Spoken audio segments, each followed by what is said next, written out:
안녕하세요. 정보보호론의 이상미입니다. 자, 지난 시간까지 이제 정보보호의 개요에 대해서 알아보았는데요. 자, 이번 시간에는 정보보호 관리 체계라고 하는데요. ISMS라고 합니다. 아마 많이들 들어보셨을 것 같은데요. ISMS에 대한 내용들 살펴보려고 합니다. 자, 모든 기업은 정보보호를 실시하고 있습니다. 자, 이 정보보호를 체계적으로 안전하게 실시할 수 있는 어떤 그 절차라고 할 수 있는데요.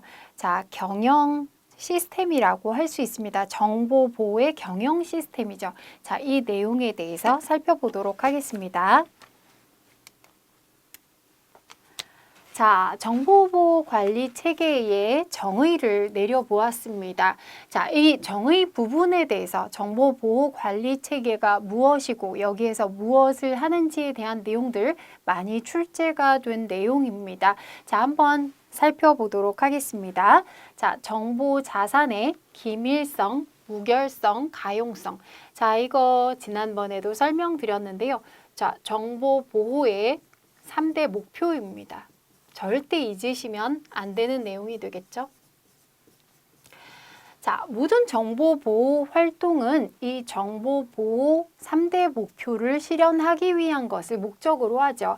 자, 이것을 실현하기 위한 절차와 과정을 체계적으로 수립하고 문서화하고 지속적으로 관리, 운영하는 전체적인 정보보호 경영 시스템입니다.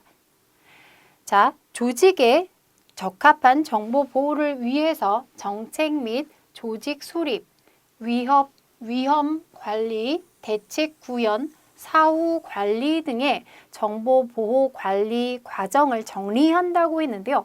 바로 이것이 ISMS의 단계입니다. 자, 이후에 하나씩 학습을 할 내용이 되겠고요.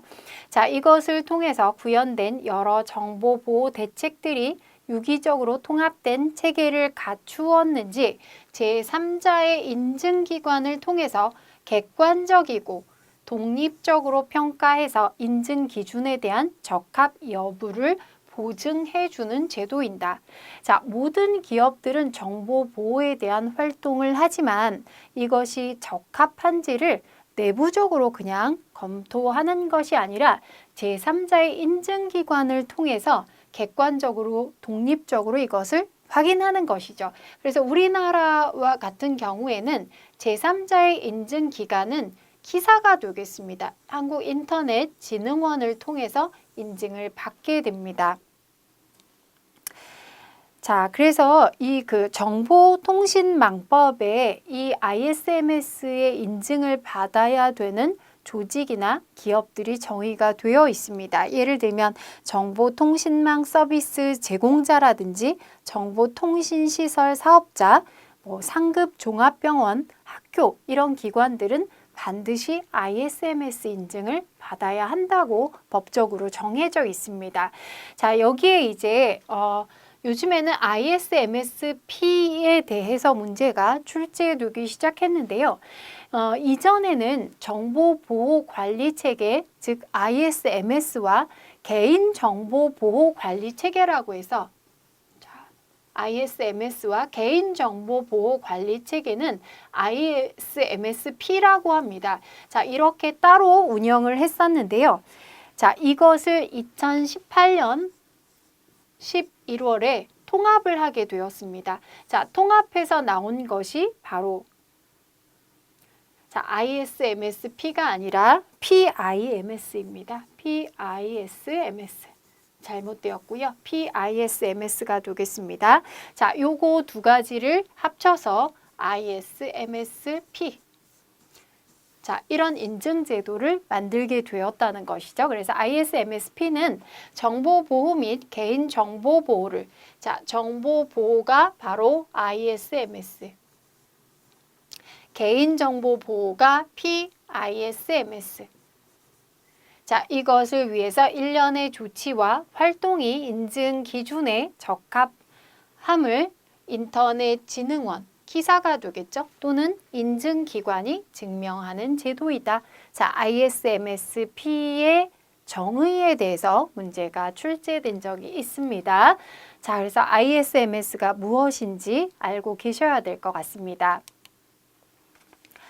자, 이 ISMS는 국내에서만 실시하는 것이 아니고 국제적으로 정보보호 관리 체계를 가지고 있습니다.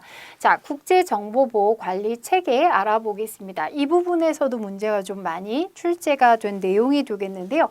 자, 앞서서 제가 ISO와 IEC 설명을 드렸었죠.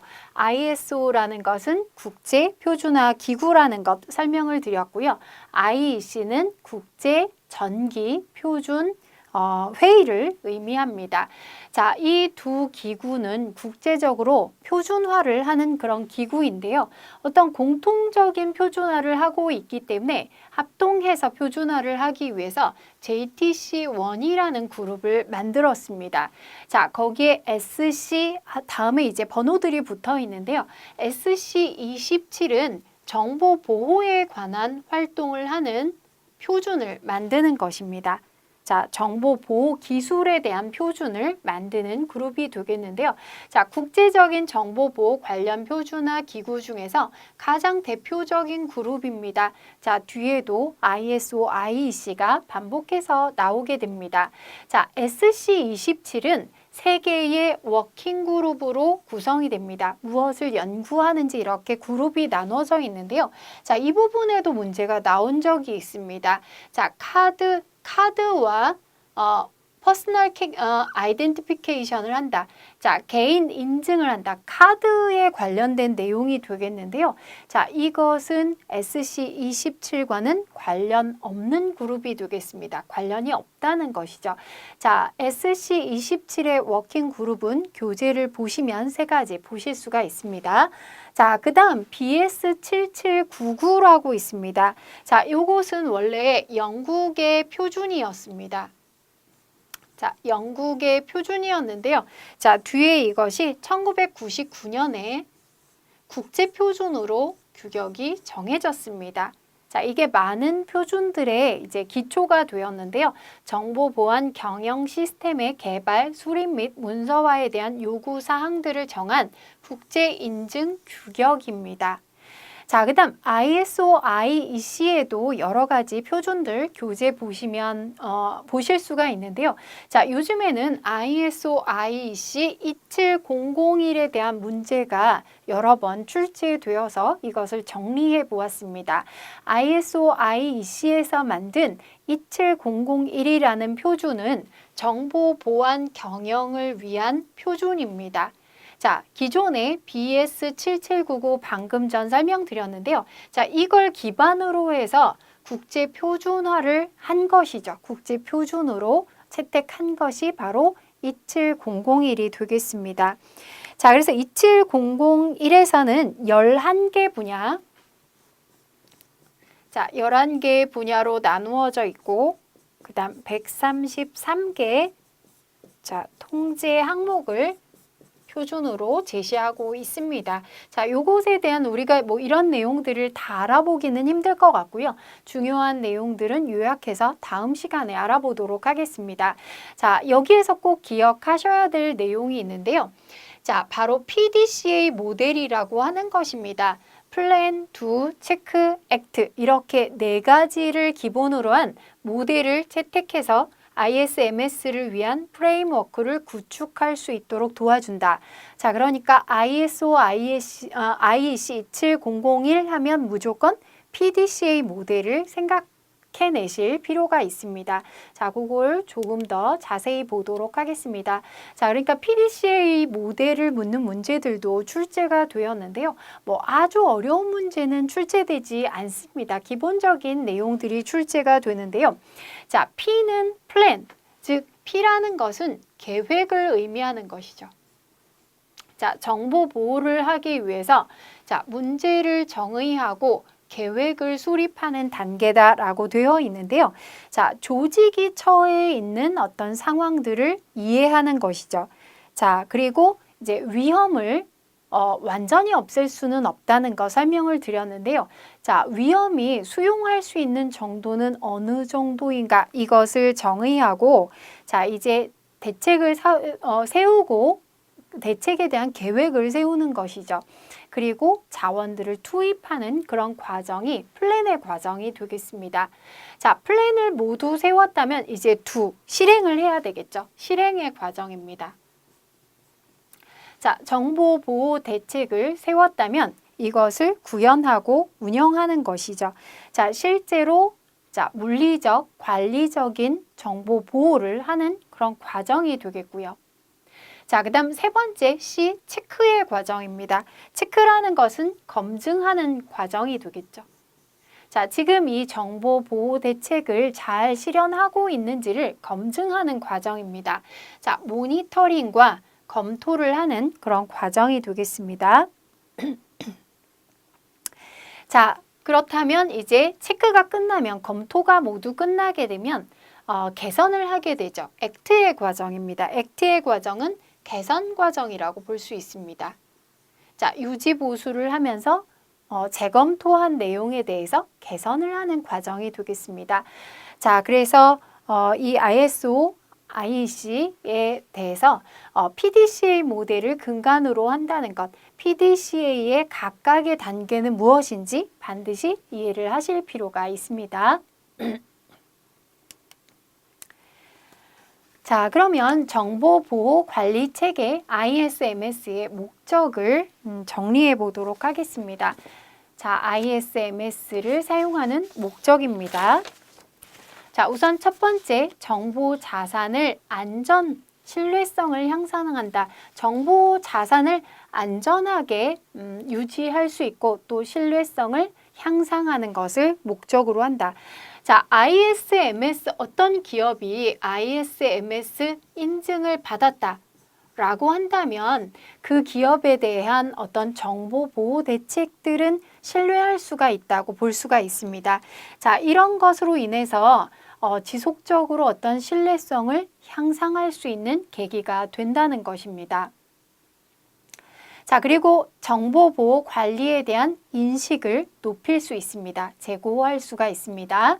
자, 그 다음 조직의 정보보호 역량 강화를 통한 국가 주요 통신 기반 시설의 보호 및 국제적인 신뢰도가 향상된다. 자, ISMS 인증을 받았다면 기업의 어떤 그 신뢰성이 향상된다고 얘기했는데요. 자, 그것뿐만 아니라 어떤 국제적인 신뢰도도 향상이 될 수가 있습니다. 자, 그럼으로써 정보보호 서비스 산업의 활성화도 일어날 수 있다는 것입니다. 자, 다음은 정보보호 관리의 주요 관리 프레임워크인데요. 프레임워크라는 것은 어떤 IT 지침서나 가이드라인이라고 볼 수가 있습니다. 정보보호 관리를 하는데 많이 사용되는 가이드라인을 3가지 제시하고 있는데요. 자, 이 중에서 코빗에 관한 문제가 출제가 되었습니다. 코빗이라는 이름을 기억해 두시면 되겠고요. 자, 코빗은 모범적인 정보기술 보안 및 통제 실무를 위한 일반적으로 적용 가능하고 인정된 기준으로서 개발되어서 경영진, 사용자, 정보 시스템 감사인, 통제, 보안 전문가 등에게 참조 프레임워크를 제공한다. 가장 많이 사용되는 프레임워크가 되겠습니다. 자, 그래서 코빗은 IT 프로세스에서 어떤 정보 기준이 제일 중요한가를 파악하고 또 어떤 자원을 사용할 것인지를 알려주게 됩니다. 자, 그리고 IT 프로세스를 통제할 때, 보호를 할 때 중요한 방법들을 알려주는 그런 프레임워크가 되겠습니다. 자, 두 번째, CMM은 아마 많이 들어보셨을 수 있을 것 같은데요. CMM이라는 것은 자, 업무, 능력 및 성숙 평가 기준입니다. 자, 이렇게 얘기하기도 하는데요. CMM이라는 것은 카네기 멜론 대학의 소프트웨어 공학 연구소가 있는데요. 자, 여기에서 규정하는 소프트웨어에 대한 어떤 심사 체계를 의미합니다. 자, 소프트웨어 개발에 있어서 내부 품질 관리 능력을 평가하는 모델이 되겠습니다. 소프트웨어 개발과 관련이 있는 그런 프레임워크가 되겠습니다. 자, 그 다음 ITIL은 IT 서비스를 지원, 구축, 관리하는 프레임워크인데요. 자, IT, 그 다음 IL이라는 것은 인프라스트럭처 라이브러리라고 얘기할 수가 있습니다. 자, 이것은 영국에서 시작된 프레임워크가 되겠고요. 자, IT 서비스에서 어떤 효과가 증명된 방법들을 모아서 제공을 해주는 그런 프레임워크가 되겠습니다. 자, 이 부분에 이제 코빗에 대한 문제가 출제가 되었는데요. 자, 정보 보안 관리 규격 중에서 IT 보호 및 통제 부분에 모범적인 업무 수행 방법에 적용 가능한 ISACA에서 개발된 프레임워크를 묻는 문제입니다. 자, 그럼 ISACA라는 것도 함께 기억해 두시면 되겠는데요. 자, 이것은 미국에서 만든 협회가 되겠는데요. 자, 정보 시스템 감사 통제협회입니다. 자, 이런 협회에서 ISACA라는 협회에서 만든 프레임워크가 바로 코빗이 되겠습니다.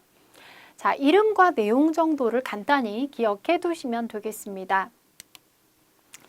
자, 다음은 정보보호관리 영역이 되겠는데요. 앞에서도 이 내용은 강조를 해드렸던 그런 내용이라고 할 수가 있습니다. 우리가 보통 정보보호라고 생각하면 어떤 위협을 탐지하고 이것을 차단하는 어떤 기술적인 영역만을 떠올리기가 쉽습니다. 자, 그런데 정보 보호라고 하면 이런 기술적인 영역에 관련된 보안 제품을 설치한다 그래서 모두 해결되는 것은 아니라는 것 다 알고 계실 것 같습니다. 그래서 자, 보안에 관한 이런 말이 있는데요. 보안은 사슬이고 자, 여기에서 사슬의 가장 약한 고리만큼만 안전하다. 즉, 보안이라는 것은 기술적인 영역만으로 되는 것이 아니라 관리적인 영역, 물리적인 영역, 기술적인 영역이 모두 사슬처럼 연결이 되어 있다는 그런 내용이 되겠습니다. 자, 어떤 방법들 있는지 보겠습니다. 자, 관리적 영역에 속하는 것은 보안에 대한 정책, 보안 지침, 보안 절차, 보안 조직이 여기에 포함됩니다. 자, 정책이라는 것은 어떤 그 기업의 경영 방향을 제시하는 것과 부합하는 정책을 의미하는 것이죠. 자, 이거보다 좀 더 세부적인 것이 지침이 되겠고요. 이거보다 좀 더 구체적인 어떤 단계를 표현한 것이 절차가 되겠습니다. 자, 그리고 보안 조직도 반드시 필요한 내용이 되겠죠. 자, 그다음 물리적인 영역이 있습니다. 자, 직접적으로 출입을 통제한다든지 작업을 통제한다든지 전원 대책이라는 것은 정전이 되거나 했을 때도 이 시스템이 운영될 수 있도록 만들어줘야 된다는 것이죠. 전원이 공급되지 않으면 시스템을 사용할 수가 없습니다. 자, 장비에 대한 보안이라든지 이런 것들을 물리적 영역이라고 하고요. 그 다음 기술적 영역으로는 네트워크 보안과 서버 보안, PC 보안, 통합 관리 등 자, 이런 것들이 기술적 영역에 포함이 되는 내용입니다.